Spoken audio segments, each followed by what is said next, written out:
Hello everyone. Today we're going to speak about William Shakespeare, a literary genius that lived in the 16th in the second half of the 16th century and the beginning of the 17th century.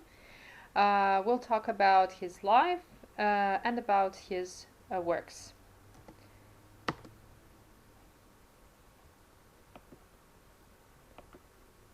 So, Shakespeare was born in Stratford-upon-Avon. That is a small town that was located in the center of England, the town that was an important river crossing settlement and market center.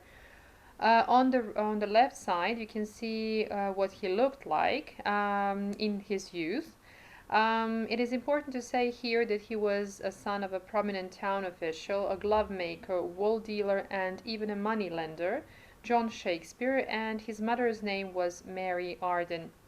His father, John Shakespeare, was quite wealthy, so he was able to provide him with very good education. William Shakespeare was a third child of 8 children in the family. The first two siblings died when they were very, very young. And Shakespeare, we'll see in the next slide, lived with his family in this house that you can see on the right side. So when you look up and Google his place of birth, you'll actually come across this house. On the left, you can see the position of the town, his hometown, Stratford-upon-Avon, Avon actually being the river. And whenever we talk about his place of birth, we are actually not talking only about Stratford, but we're talking about Stratford-upon-Avon. So the location of Stratford-upon-Avon is, we can say, in the heart of England. So it's, well, not so near, but also not so far away from London. Um, as I said, since his father was quite wealthy, he was able to provide William a decent education. So we can say that William actually attended the grammar school where he was able to get acquainted with Latin, both spoken and written. So he was practicing Latin both in he was able to speak, and he was also translated and wrote in Latin. He also got acquainted with classical writers that had a huge influence on his plays and poetry.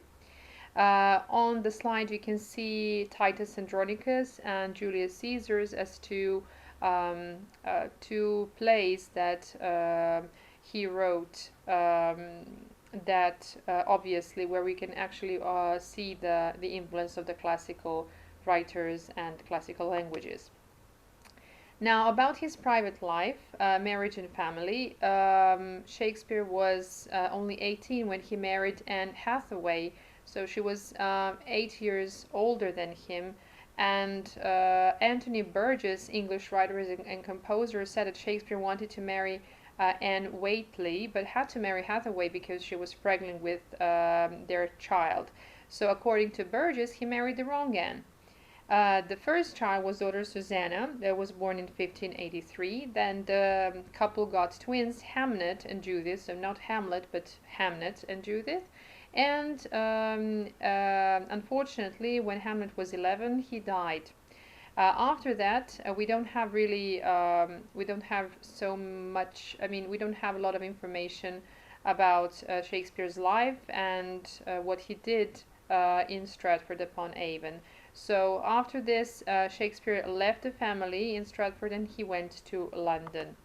The period that is unknown to us, when and why he left Stratford, and the period from 1585 to 1592 is called the Lost Years. There are some various options, and people are guessing what might have happened to him.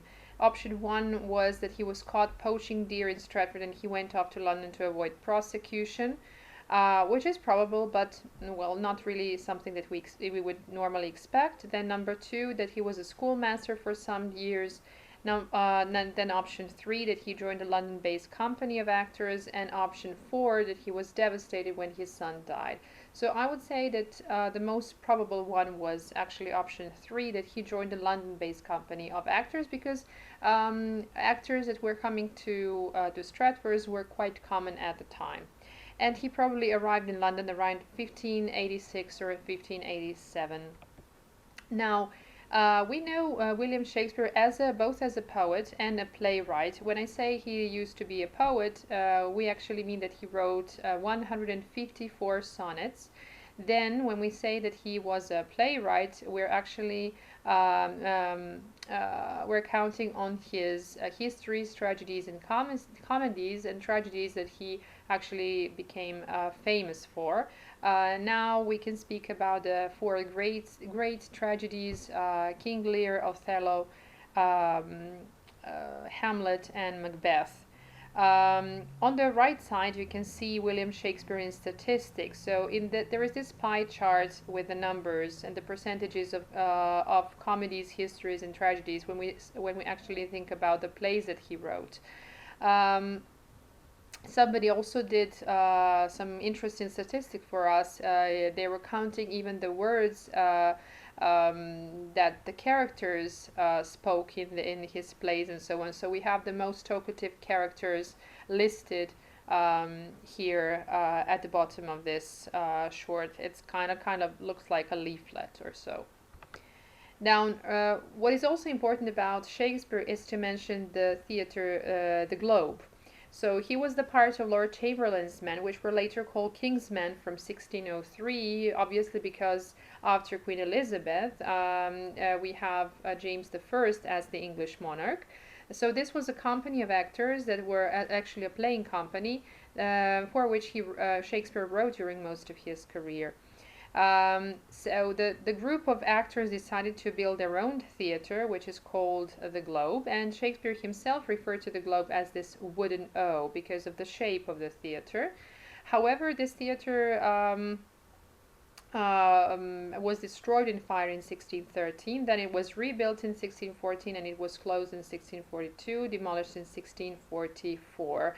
A modern reconstruction of the original Globe was opened in 1997 by the Queen, obviously Elizabeth II.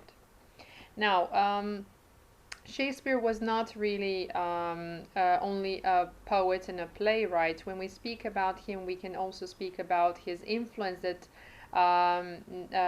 the huge influence on the English language. It is said that his vocabulary at the time was huge, somewhere between 17,000 and 30,000 words.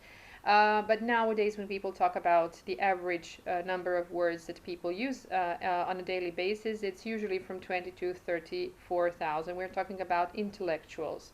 So, for example, there are some phrases and some words that we that had never been used before he published his plays, before he wrote certain plays. So the vocabulary and the phrases actually that we use today, like knock knock, who's there, or it's all Greek to me, or to vanish into thin air, they all originate from some of Shakespeare's plays. And thanks to him and the plays we were reading, we actually use these plays even today. So on the right, you have like things that we say today which we owe to Shakespeare. You have, for example, vanish into thin air, as I said, or fair play, foul play, brave new world, love is blind, and so on. Now, nowadays you come across a lot of interpretation and adaptations of Shakespeare's play and lines that some characters pronounced and said in the plays. So on the right side, you can see, for example, the adaptation of Romeo and Juliet's conversation. You can see, for example, the friar saying, "Juliet isn't dead. Romeo, call me when you get this." And you have also that he called, there is this missed call the call that Romeo missed, for example.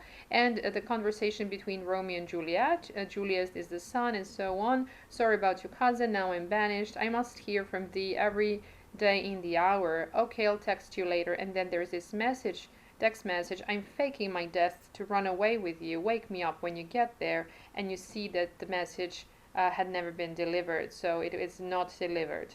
So another thing is about the fun page. Regarding this fun page is actually the movie, the situation between Anne Hathaway, a modern Anne Hathaway who is an American actress, and her husband who looks exactly like William Shakespeare. So there's this video that I wanted to show you. To be or not to be? Maybe Anne Hathaway's husband, Adam Shulman, can answer that question. After all, many on Twitter think he is William Shakespeare. It's the newest conspiracy theory trending on social media. A reported 438,000 people on Twitter talking about how the actor resembles the English poet. It doesn't stop there. Some are saying the couple is a reincarnation of Shakespeare and his wife, who was also named Anne Hathaway. And the original Anne Hathaway was 26 years old when she married Shakespeare, who was only 18. Fast forward 500 years, the modern day actress is 2 years younger than her husband. Still, many are saying she is aging gracefully. One Twitter user summed it all up perfectly. Where Anne Hathaway, Anne Hathaway. Okay, sorry. Now, and for the last thing about this, the story about Shakespeare is that Shakespeare's grave is in Holy Trinity Church, his local parish church in Stratford-upon-Avon. What's interesting is that he died on his birthday on April the 23rd in 1616, the day when he turned 52. So what's written on the grave is something what can be of our interest. It's actually the curse, and it says, "Good friend, for Jesus' sake forbear to dig the dust enclosed here. Blessed be the man that spares these toes, and cursed be he that moves my bones." Okay, to summarize the story, in the conclusion, I'm going to give you William Shakespeare's illustrated biography. So besides the facts that we did in class, you have some other pieces of information that can be new. So your homework is that are also related to Shakespeare. So for your homework, please take a look at these pieces of information, and we'll talk about it next time. For example, focus on the iambic pentameter at the beginning, and so next time we're going to do a task regarding the chronological order of all the things that happened to him in his life, and about the plays that he published. Thank you.